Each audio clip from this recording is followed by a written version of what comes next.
গাজীপুরের দেউলিয়াবাড়ি এলাকায় আগুনে ২০টি ঝুট গোডাউন ও একটি সুতা তৈরির কারখানার মালামাল পুড়ে গেছে।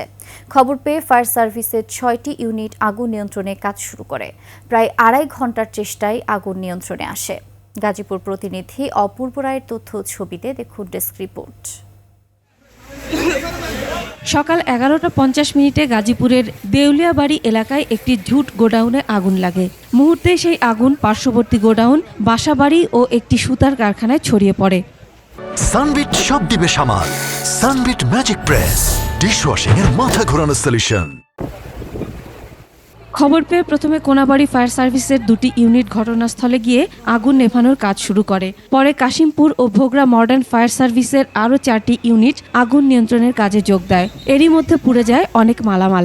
আমাদের এখানে তো সুতা মেশিন সবই তো পুড়ে গেছে, যা আছে টু জেড যা আছে সবই গেছে। আগুন লাগছে পরে আমি দৌড় ফিরে আইসি, যে এই বেড়ার মধ্যে লাগছে, পরে বাতাসে এক ধাক্কায় খালি পড়ছে সব পুড়ে হালাইছে। তুলার ফ্যাক্টরি আছে, ওদের যে পানির ব্যবস্থাটা সেটা নাই। আমি এই পর্যন্ত 20 বার তার করে আগুন নিবাইছি।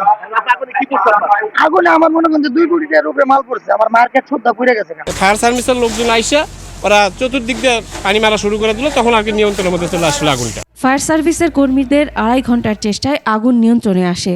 আমরা এই বাসাবাড়ি পর্যন্ত, বাসাবাড়ির মসজিদ এই উত্তর দিকে আগুন ছড়াতে দেয় নেই, যেখানে 500টার মতো ঘর আছে। এখানে প্রায় 20টার মতো হবে, একজন বলেছেন 12-13টা গোডাউন। আর এই বাম দিকে আছে সুতার ফ্যাক্টরি এবং তার পাশে সুতার গোডাউন।